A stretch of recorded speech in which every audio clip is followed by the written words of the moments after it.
कुल 5 सीटों का घोषणा अभी हम लोग किया है। अगले फेज में फिर 10-15 सीटों की घोषणा हम लोग करने जा रहे हैं।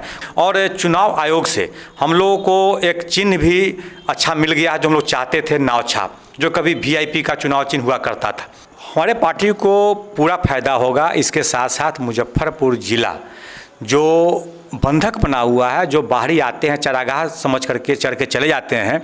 नमस्कार, आप देखना शुरू कर चुके हैं फर्स्ट लुक बिहार। मैं सेजल आपके साथ। लोकसभा इलेक्शन में जहां बिहार को लेकर एक तरफ एनडीए और महागठबंधन में खींचतान का माहौल है, जहां एनडीए में आपस में ही उम्मीदवारों को लेकर नाराजगी चल रही है, वहीं महागठबंधन में अभी तक उम्मीदवारों की घोषणा नहीं हुई है। ऐसे में भारतीय सार्थक पार्टी, एक नई पार्टी उभर कर बिहार लोकसभा की सीटों के लिए आ रही है, जिसके राष्ट्रीय अध्यक्ष पप्पू चौहान है और उपराष्ट्रीय अध्यक्ष हमारे साथ जुड़े हैं सुधीर कुमार ओझा जी, जिनको पहचान की जरूरत नहीं है। सुधीर कुमार ओझा अपने वकालत के लिए प्रसिद्ध है। वो अक्सर बड़े बड़े हस्तियों पर उन पर केस करते आते हैं जब भी कोई वे गलत कदम उठाते हैं। तो सुधीर कुमार ओझा से हम पहले बात करेंगे। पहले तो स्वागत है सुधीर कुमार ओझा जी। नमस्कार। तो जैसा ये आपने एक नई पार्टी शुरुआत की है पप्पू चौहान के साथ मिलकर, जो आप दोनों ही कहीं ना कहीं, वो तो उनका राजनीतिक इतिहास भी रहा है, शुरुआती से किसी ना किसी पार्टी के साथ जुड़े रहे हैं और अब एक नई पार्टी खुद से आपने शुरुआत की है। तो क्या उद्देश्य है इस नई पार्टी का शुरुआत करने का? देखिए, हम लोग जो भारतीय सार्थक पार्टी यानी बीएसपी शॉर्ट में उसका नाम हम लोग कहते हैं, जो शुरुआत हमने किया, निर्माण किया, उसका मुख्य उद्देश्य जो है वह मुख्य उद्देश्य है कि अति पिछड़ा वर्ग जो नुनिया, बिंद, बेलदार, मलाह और हजाम, जो भी अति पिछड़ा वर्ग के लोग हैं, उनको हाशिए पर लोग रखे हुए हैं। और जिस तरह से आप कहें कि सब्जी में टेस्ट बढ़ाने के लिए तेजपत्ता का इस्तेमाल किया जाता है और जब खाने लोग बैठता है तो उसे निकाल कर फेंक दिया जाता है, वही स्थिति आज हर दल की है। अति पिछड़ों का वोट लेकर के और अति पिछड़ा का जो सम्मान है, आज जो जनसंख्या का जो काउंटिंग किया गया है बिहार सरकार की ओर से 36% आबादी बताया गया है अति पिछड़ों का, और जो हो कि ज़्यादा है, लेकिन उन्हीं के मुताबिक उस ढंग से कोई उसको आगे बढ़ाने का कार्य नहीं किया है। आज वो हाशिए पर है। कैसे वह अगले पंक्ति में खड़ा हो, इसका मुख्य उद्देश्य के साथ साथ हम लोग का एक उद्देश्य यह भी है कि जो बेरोजगार है, इतना जो बेरोजगारी बढ़ा हुआ है, उसको कैसे दूर किया जाए, शिक्षा में सुधार कैसे हो, स्वास्थ्य का कैसे समुचित इलाज लोगों को और ढंग से अपने शहर में कैसे उसका इलाज हो, बिजली किस तरह से लोग को मुफ्त में मुहैया हो, इन किसानों की जो समस्या है, इस सब समस्याओं को लेकर के हम लोगों ने पार्टी का निर्माण किया है। अच्छा, आपने अभी तक बिहार में 5 लोकसभा सीटों के लिए अपनी उम्मीदवारी रखी है, जिनमें मुजफ्फरपुर, वैशाली और भी 3 सीटें हैं, उसका भी जिक्र आप बताएंगे? हमारे राष्ट्रीय अध्यक्ष रामेश्वर कुमार महतो और पप्पू चौहान जी के द्वारा विगत दिनों 5 लोकसभा सीटों का अभी वर्तमान में घोषणा किया गया पहली फेज में, जिसमें वैशाली से रामेश्वर महतो हैं और मुजफ्फरपुर से मुझे खुद, जो मैं प्रदेश अध्यक्ष हूँ, इस पार्टी का प्रत्याशी बनाया गया है। इसके साथ साथ पाटलिपुत्र से संजय सिंह हैं नुनिया, और पाटलिपुत्र में के साथ साथ जो आपको आता है पाटलिपुत्र में 2 लोकसभा क्षेत्र है, उससे भी है। उसके बाद कुल 5 सीटों का घोषणा अभी हम लोग किया है। अगले फेज में फिर 10-15 सीटों की घोषणा हम लोग करने जा रहे हैं। कुल लगभग हम लोग समझते हैं कि 20 से 25 सीट बिहार के लोकसभा क्षेत्रों में हम लोग चुनाव लड़ाएंगे। अच्छा, आपने कहा कि अभी 6 फेज में चुनाव होना है, तो अभी पहला फेज का ही शुरुआत हुआ है, जिसमें 5 सीटों की घोषणा आपने कर चुकी है और अगले फेज में भी 10-15 सीट आप ऐसा कह रहे हैं कि घोषणा करेंगे। ये बिहार की लोकसभा चुनाव के सीटों का बात जिक्र किया, तो क्या बिहार के बाहर भी कोई ऐसी तैयारी चल रही है? बिहार के बाहर हम लोगों ने संगठन बनाया है और लगभग 15 स्टेटों में प्रदेश अध्यक्ष हम लोग नियुक्त कर दिया है। लेकिन वर्तमान में लोकसभा चुनाव सिर्फ बिहार में हम लोग लड़ रहे हैं और फर्स्ट फेज का जो अभी चुनाव होना है 4 जगह, गया, जमुई और 2 जगह और है, वहाँ हम लोगों ने कोई घोषणा नहीं कर सका किसी कारणवश। 36 जगह जो बचा है उसमें हम लोग चाहते हैं कि कम से कम 20-25 हम लोग चुनाव लड़ा सकें। और चुनाव आयोग से हम लोगों को एक चिन्ह भी अच्छा मिल गया है जो हम लोग चाहते थे, नाव छाप, जो कभी वीआईपी का चुनाव चिन्ह हुआ करता था। हम लोगों ने आग्रह किया चुनाव आयोग से और आग्रह के बाद हम लोगों को नाव छाप का चुनाव चिन्ह मिला।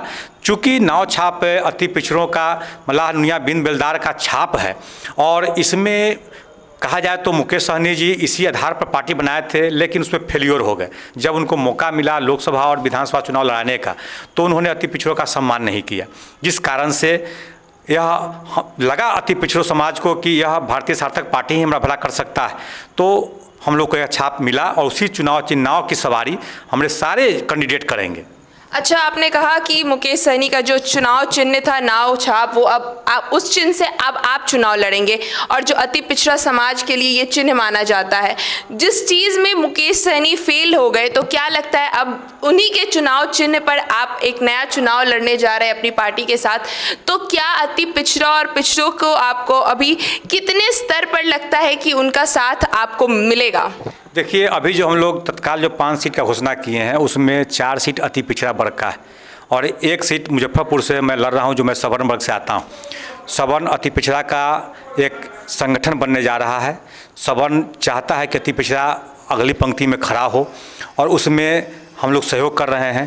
तो 99% हम लोग यह सीट दे करके अति पिछड़ा समाज को यह दिखाने का कार्य कर रहे हैं कि हम लोग जो कहते हैं वो करते हैं। हम लोग की बातों में कहीं फ़र्क नहीं पड़ने वाला है और आगे भी हम लोग का यह अभियान भी है कि अति पिछड़ा में नुनिया बिन मिलदार की जो SC/ST की मांग की जा रही है वर्ग में लाने के लिए आरक्षण, जो उनके हिसाब से जो संख्या भले मिले, इसका भी लड़ाई हम लोग लड़ रहे हैं और इसको अंतिम दम तक इसके लिए हम लोग लड़ते रहेंगे। अच्छा, तो ये जो पार्टी है भारतीय सार्थक पार्टी, इसकी शुरुआत कब हुई है? मतलब अभी फिलहाल में ही उन्हें? हाँ, हम लोग को 16 दिसंबर को हम लोग आवेदन दिया था चुनाव चिन्ह के लिए और 19 फरवरी को हमको चुनाव चिन्ह जो नाव छाप हम लोग प्राप्त हुआ है और 6 महीना साल भर पहले हम लोगों ने पार्टी का निर्माण किया था, रजिस्टर्ड कराया था। लेकिन वर्तमान में 19 फरवरी को हम लोग को चुनाव चिन्ह मिला है और उसी नाव की सवारी हम मुजफ्फरपुर में लोकसभा का जो प्रत्याशी के रूप में मुझे राष्ट्रीय अध्यक्ष ने घोषित किया है, हम उसी नाव की सवारी करेंगे। और मुजफ्फरपुर में जो अभी वर्तमान परिस्थितियां हैं, आप देख रहे हैं कि पूर्व में जो NDA के प्रत्याशी थे वो आज महागठबंधन की ओर दौड़ लगा रहे हैं। जो महागठबंधन के प्रत्याशी थे, जो जनता के सामने में खड़े नहीं उतर सके, 4 लाख लगभग वोटों से हारे हैं, उनको NDA का प्रत्याशी बनाया गया है। जिसे बाहरी कहा जाता था पहले NDA के द्वारा, आज उनको प्रत्याशी बनाया गया है और दोनों ही प्रत्याशी आप मान लीजिए कि बाहरी है।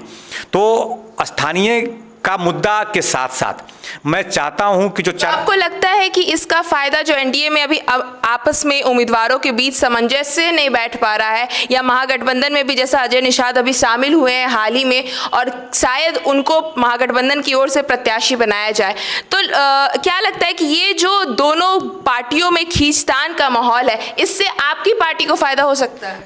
हमारे पार्टी को पूरा फायदा होगा। इसके साथ साथ मुजफ्फरपुर जिला जो बंधक बना हुआ है, जो बाहरी आते हैं चारागाह समझ करके चढ़ के चले जाते हैं और वादा बहुत करते हैं और कुछ कर नहीं पाते हैं, तो हम लोग को पहला है कि इससे मुक्ति दिलाया जाए। स्थानीय के रूप में चुनाव लड़ करके और बाहरी आकर के चुनाव लड़ते हैं, उससे मुक्ति दिलाया जाए। इसके साथ साथ आप जानते हैं कि औराई में चचरी पुल बरसों बरस से चल रहा है और अभी तक वो पुल का निर्माण नहीं किया गया है। पता है, एयरपोर्ट माननीय प्रधानमंत्री स्वयं आकर के इसकी घोषणा किए थे कि वहाँ से एयरपोर्ट चालू होगा। 2 बार घोषणा किए थे और उसके बाद यह भी कहे थे कि यहाँ से एयरपोर्ट चालू होगा, चप्पल जूता पहनने वाले लोग जहाज़ पर चढ़ेंगे। वह हवाई रह गया। SK मेडिकल कॉलेज जो है वह एम्स की दर्जा की बात हुई, दरभंगा चला गया और कुछ नहीं लोग कर पाए। तो इन सब मुद्दों पर आपकी पार्टी चर्चा करेगी? इन सब मुद्दों के साथ साथ और बहुत सारे मुद्दे हैं। शिक्षा है, में आपको स्वास्थ्य है, स्वास्थ्य के साथ साथ आपको बिजली की व्यवस्था है, रोजगार की व्यवस्था है। इस सारे मुद्दे हैं, कहीं पुल पुलिया नहीं है। इस सारे मुद्दों को लेकर के उतना ही नहीं, आपको आश्चर्य होगा कि मुजफ्फरपुर में एक IDPL कंपनी थी दवा की, आज जर्जर है, रोना रो रहा है। एक बटलर कंपनी था, उसको भी लोग बेच दिया। माने रेल बेचा जा रहा है, हवाई अड्डा बेचा जा रहा है, कोई फैक्ट्री लगाने का कोई सोच नहीं रहा है। इन सारे मुद्दों को लेकर के अगर जनता हम पर विश्वास करेगी तो इन सारे मुद्दों को लेकर के मैं इस कार्य करने का काम करूंगा। मैं प्रतिनिधि नहीं था, उसके बावजूद भी जनता के सवालों को लेकर के जनहित याचिका करके बहुत सारा कार्य मैंने कराया है। और अगर जनता प्रतिनिधि मुझे चुनता है लोकसभा में, तो मैं विश्वास दिलाता हूँ कि उनके विश्वास पर खरा उतरूंगा और इस सारे मुद्दों को लेकर के कार्य करने का काम करूँगा। तो जैसा कि हमारे साथ जुड़े थे भारतीय सार्थक पार्टी के प्रदेश अध्यक्ष सुधीर कुमार ओझा जी, जो इस बार मुजफ्फरपुर लोकसभा से उम्मीदवार के तौर पर भारतीय सार्थक पार्टी से उम्मीदवार के तौर पर उतर रहे हैं लोकसभा सीट, मुजफ्फरपुर लोकसभा सीट से। तो अभी फिलहाल जैसा एनडीए और महागठबंधन में खींचतान का माहौल है, उसमें बिहार की कुछ लोकसभा सीटों पे जहां से इनकी पार्टी चुनाव लड़ने वाली है, तो कितनी बिहार की जनता इन्हें मौका देती है और इस बार ये नई पार्टी बन के आए हैं। तो अब देखना होगा कि मुजफ्फरपुर लोकसभा सीट को लेकर कि क्या जनता इन्हें एक बार मौका देगी इस चुनाव में। तो इस खबर में बस इतना ही, और खबरों के लिए बने रहिए हमारे साथ। हमारे फेसबुक चैनल को लाइक कीजिए, हमारे यूट्यूब चैनल को सब्सक्राइब कीजिए। धन्यवाद।